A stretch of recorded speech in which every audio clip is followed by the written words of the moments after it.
Hello বন্ধুরা, আজকে ছিল সানডে। তো আজকে আমি দুপুর দুপুর খেতে বসে গেছিলাম। প্রথমেই গরম গরম ভাত দিয়ে দিয়েছিল। আজকে আমাদের বাড়িতে ছিল কলা পাতায় খাওয়ার ব্যবস্থা। অবশ্য জেঠুই কেটে দিয়েছিল এখানে কলা পাতা। প্রথমেই আমাকে দুটো লেবু আর পেঁয়াজ দিয়ে দিল। যদিও কলা পাতায় খেলে পিকনিকের কথা মনে পড়ে যায়, যাই হোক।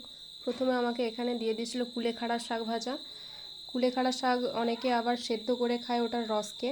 যাই হোক, কিন্তু আজকে আমাদের ভাজাই হয়েছিল। ওটা দিয়ে আমি প্রথমে ভাত মেখে খেতে শুরু করলাম। আর একটা কি সবজি হয়েছিল যেটা আমাকে দিতে যাচ্ছিলো, কিন্তু আমি নিইনি। আমি সবজি খাই না এমন ব্যাপারটা নয়, কিছু স্পেসিফিক সবজি আছে যেগুলো আমার পছন্দ হয় না, ভালো লাগে না, সেই জন্য আমি খাই না ওইগুলো। এটা দিয়ে আমি ভাজা দিয়ে খাচ্ছিলাম আর ওয়েট করছিলাম কখন চিকেনটা আসবে। যাই হোক, তোমরা কে কে কলা পাতায় খেতে পছন্দ করো একটু কমেন্টে জানিও। তারপরেই ফাইনালি আসলো চিকেন। তারপর আমাকে এখানে দিয়ে দিল চিকেন। গরম গরম ভাতের সাথে চিকেনের পাতলা ঝোল, জাস্ট ওয়াও কম্বিনেশন। ওটা দিয়ে তারপর আমি খেতে শুরু করেছিলাম। এখানে একটু লেবু চিপে নিলাম। আজকের ভিডিও এই পর্যন্তই। ভিডিওটা ভালো লাগলে লাইক কমেন্ট শেয়ার করে দিও। টাটা।